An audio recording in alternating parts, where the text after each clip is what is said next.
আমাকে আপনি দেখাতে পারেন যে এমন কোনো তৃণমূলের মানে এই সমস্ত কলেজগুলোতে তৃণমূলের ছেলেমেয়েরা তারা কি করছে না, এটা এদের সংস্কৃতি, এটাই এদের সংস্কৃতি। এর একমাত্র সমাধান হচ্ছে নির্বাচন, ছাত্র সংসদের নির্বাচন। ছাত্র সংসদের নির্বাচন হলে ছাত্রছাত্রীদের নিজেদের ভয়েস তৈরি হয় এবং সেই ভয়েস অনুযায়ী এবং তার বিরোধী এক দল থাকে, সুতরাং তখন এইগুলো করা সম্ভব হয় না। এখনো পর্যন্ত 22টা না 26টা কমিশন গঠিত হয়েছে, তার একটারও কোনো রেজাল্ট বেরোলো না। কেন একটারও না? যে 21শে জুলাই নিয়ে এত কথাবার্তা বলেন, যখন ওই গুন্ডামোটা করেছিলেন ওনারা, সেই 21শে জুলাইয়ের পর্যন্ত কোনো রকম রিপোর্ট বার করতে পারলেন না কেন? একেবারে আরজিকর, যেখানে এখনও দগদগে বলা যেতে পারে বিচারহীন তামান্না খাতুন, যে একেবারে তৃণমূলের বিজয় উল্লাসে বোমের আঘাতে মারা যান সেই বাচ্চা 9 বছরের মেয়েটি, এর পরেও আবারও সেই কসবা কাণ্ড, শারীরিক নির্যাতন, আবার এক কলেজ পড়ুয়ার ওপর, প্রাক্তন এক ছাত্র এবং 2 সেই কলেজেরই এখনও পড়ুয়া। কি বলবেন সে বিষয়ে? রাজ্য কোন জায়গায় গিয়ে দাঁড়িয়েছে? এটা মানে এত মানে বিস্মিত হওয়ার কিছু হয়নি। এটা আজ তো নয়, দীর্ঘদিন ধরেই এটা চলছে। কোনো কলেজে যদি নির্বাচন না হয় বছরের পর বছর, তাহলে এটা হতে বাধ্য। এবং এর সঙ্গে এই কিছুদিন আগে ওই যে রবীন্দ্রভারতী ইউনিভার্সিটিতে ওই কি বাপ্পা না কি নাম ছেলেটির, খালি গায়ে পিছনে মমতা ব্যানার্জির ছবি, হাতে মদের বোতল নিয়ে নাচছিল না, এবং তার তো কুকীর্তির কোনো শেষ নেই। আমাকে আপনি দেখাতে পারেন যে এমন কোনো তৃণমূলের মানে এই সমস্ত কলেজগুলোতে তৃণমূলের ছেলেমেয়েরা তারা কি করছে না, এটা এদের সংস্কৃতি, এটাই এদের সংস্কৃতি। তার কারণ যেখানে তাদের নেত্রী পার্ক স্ট্রিট ঘটনার সময় বা কামদুনির সময় যেভাবে যা বলেছিলেন, যেভাবে ব্যবহার করেছিলেন, পুলিশকে যেভাবে ব্যবহার করা হয়েছিল, এই আরজিকরের সময় আমরা পরিষ্কারভাবে যেটা দেখতে পেলাম, তো এরপর তো এরা সেই এদের কাছে এটা তো খোলা লাইসেন্স যে তোমরা এটা করতে পারো দিনের পর দিন। তার কারণ কোনো মানে নির্বাচন হচ্ছে না, আর নির্বাচন হলে কি হয় সেটা তো মানে এই মেডিকেল কলেজেই প্রমাণিত হয়ে গেছে, বা প্রেসিডেন্সি কলেজে, বা এই যাদবপুর ইউনিভার্সিটিতে। সুতরাং যতদিন না এই নির্বাচন হবে বা একটা গণতান্ত্রিক ব্যবস্থা তৈরি হবে, ততদিন পর্যন্ত এদের এটাই কালচার। আমার মনে পড়ছে না যে আমি বাম আমলে অনেক রকমের ব্যাপারেই সরব ছিলাম, কিন্তু আমাকে কখনো এ ব্যাপারে সরব হতে হয়েছে আমার একবারও মনে পড়ছে না কোথাও। সুনিধি চৌহানকে নিয়ে আসা নিয়ে আমি ভয়ঙ্কর সরব হয়েছিলাম একটা সময়, যে কেন সুনিধি চৌহানকে কলেজের ফেস্টে নিয়ে আসবে, তার টাকা দিচ্ছে কে, এত টাকা কোত্থেকে আসে, আমি খুবই সরব হয়েছিলাম। কিন্তু আমি কখনো ভাবতে পারিনি বামফ্রন্টের সময় যে একটা মানে শিক্ষা ব্যবস্থাটা তো যা হওয়ার তো করেই ফেলেছে, এবং করে ফেলেছে, এবং তার প্রমাণ আরও বেশি প্রমাণ হচ্ছে যে এই অবস্থাটা আসতে বাধ্য। কারণ এর একটা ধারাবাহিকতা আছে, প্রশ্রয়ের ধারাবাহিকতা। কিচ্ছু হবে না, আমাদের কিচ্ছু হবে না, কেউ কিচ্ছু করতে পারবে না, এর যে একটা ধারাবাহিক চেহারা দেখা যাচ্ছে, এটা তারই ফল। কিন্তু স্যার, এই যে আপনি বাম আমল অর্থাৎ সিপিএম আমলের যে কথাই প্রসঙ্গ এক্ষুনি তুললেন, কুণাল ঘোষ বারংবার ফেসবুকে পোস্ট দিচ্ছে যে সিপিএম আমলে এইসব বহুগত তারা এই নিয়ে রাজনীতি না করাই ভালো, কথা না বলাই ভালো। দেখুন, আমি কোনো মনুষ্যতর প্রাণীকে নিয়ে প্রাণীর বিষয়ে কথা বলতে পারবো না। উনি কি বলেন না বলেন তাই নিয়ে আমি কোনো উত্তর দেব না। আমার ধারণা নেই, আমার জানা নেই। এই আপনাকে আমি খানিকক্ষণ আগে বললাম, রেপ হচ্ছে, রেপ করে খুন করা হচ্ছে, এই ধারণাটা আমার কলেজে কোনো এসএফআই থাকুক বা সিপি থাকুক, সেখানে এটা ঘটছে, এটা আমার জানা নেই। ওই যার নাম করলেন, ওই কি যাকে, তিনি তার উত্তর দিতে পারবেন। তিনি স্পষ্টত ফেসবুকে একটি পোস্ট করেছেন আজ সকালবেলায় বলা যেতে পারে, তিনি স্পষ্ট লিখেছেন যে সিপিএম আমলে নারী হত্যায় কলঙ্কিত। এখনো পর্যন্ত 22টা না 26টা কমিশন গঠিত হয়েছে, তার একটারও কোনো রেজাল্ট বেরোলো না কেন? একটারও না। যে 21শে জুলাই নিয়ে এত কথাবার্তা বলেন, যখন ওই গুন্ডামোটা করেছিলেন ওনারা, সেই 21শে জুলাইয়ের পর্যন্ত কোনো রকম রিপোর্ট বার করতে পারলেন না কেন?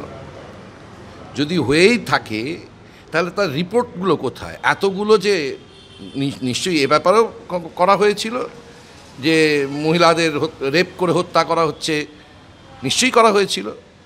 তারপরে আমার যতদূর মনে পড়ে যে মাননীয় মুখ্যমন্ত্রী মমতা বন্দ্যোপাধ্যায় বিরোধী থাকাকালীন একজন মহিলাকে নিয়ে হাজির হয়েছিলেন যিনি রেপড হয়েছেন বলে, আর সেই মহিলা আবার পরে চেঁচামেচি করছেন যে আমাকে বলা হয়েছিল 2 লাখ টাকা দেওয়া হবে, আমাকে এখন 1 লাখ টাকা দিচ্ছে কেন? আপনাদের মনে পড়ে? এরকম বহুবার বহু সময় দেখা গেছে। সুতরাং সিপিআইএম আমলে বা বামফ্রন্টের আমলে, সিপিআইএম বলাটা তো ভুল, একা সিপিআইএম নয়, বামফ্রন্টের আমলে আমার মনে পড়ে না এই ধরনের কলেজের মধ্যে বা কর্মক্ষেত্রে কেউ রেপড অ্যান্ড মার্ডার হয়েছে। কিন্তু স্যার একেবারে অন্যদিকে তৃণমূল বিধায়ক ওরফে আইনজীবী কল্যাণ ব্যানার্জি তিনি বলছেন বন্ধুকে রেপ করে, যেখানে সুরক্ষা কে দেবে? আমার মনে হয় এনারা বোধহয় গার্হস্থ্য যে ধর্ষণ, সেটা সম্পর্কে আইনজীবী হয়ে উনি জানেন না যে গার্হস্থ্য ধর্ষণও এখন সেটা মানে পানিশেবল। এটা আদালতে প্রমাণিত হলে সেখানে শাস্তি হয়।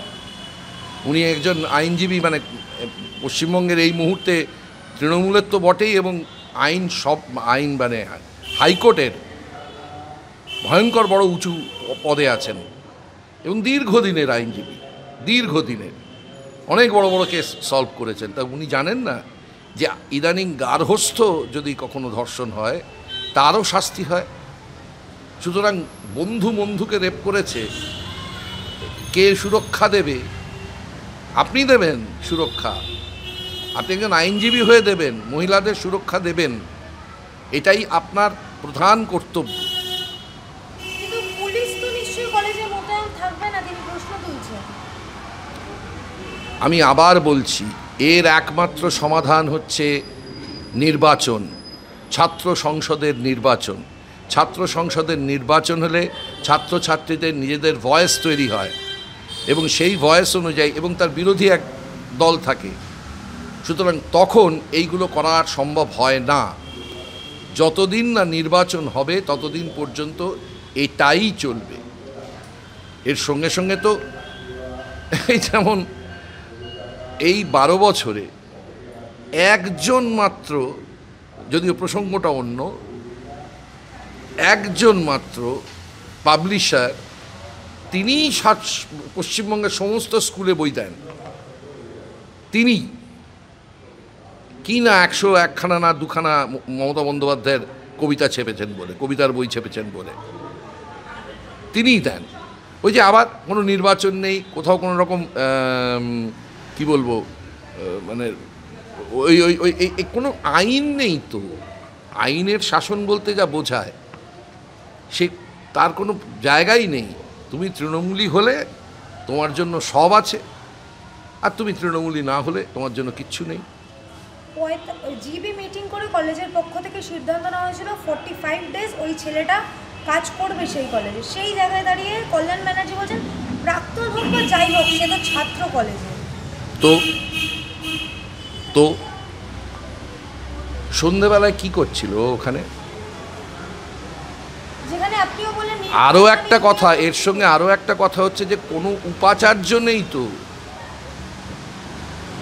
এবং যিনি ওখানে বসে আছেন তারও ওখানে বসে থাকার কথা নয়। তো এই সমস্ত ঘটনা যখন ঘটবে তখন এ ছাড়া আর কি হবে? এরপরে খুন হবে, প্রকাশ্য দিবালোকে খুন হবে, অলরেডি শুরু হয়ে গেছে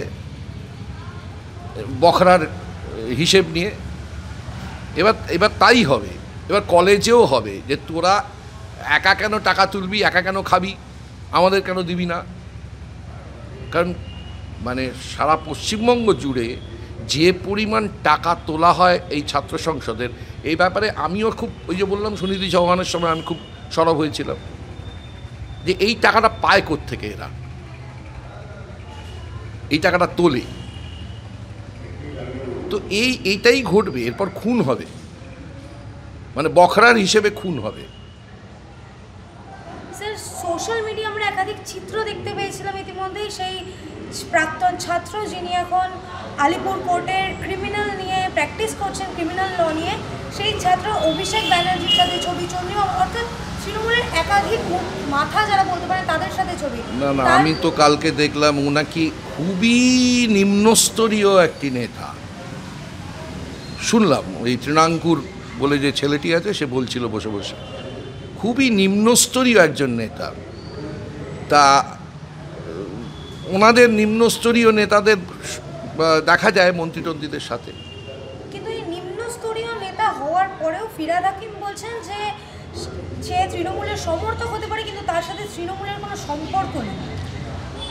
দেখুন, এখন তো সব কিছু বেরিয়ে এসেছে, মানে ফেসবুক থেকে শুরু করে অন্যান্য ছবি থেকে শুরু করে, সুতরাং এখন ওনারা নিজেদের মুখ বাঁচাবার জন্য, ওনাদের পিঠ বাঁচাবার জন্য এসব কথা বলবেন, কিন্তু তাতে কিছু যায় আসবে না, কিচ্ছু যায় আসবে না।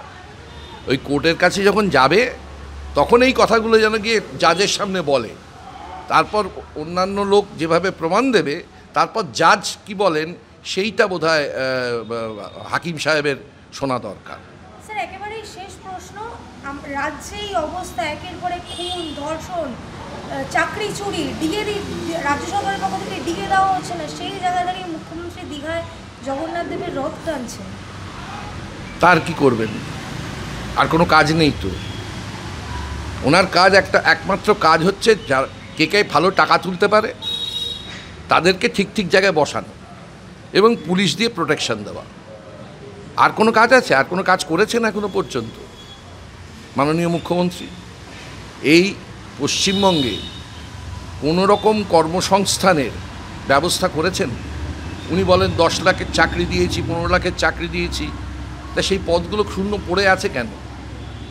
বদলে সিভিক ভলেন্টিয়ার্স হচ্ছে, যারা অনেকটা ওই SS বাহিনীর মতো, আর কিছু হচ্ছে না তো।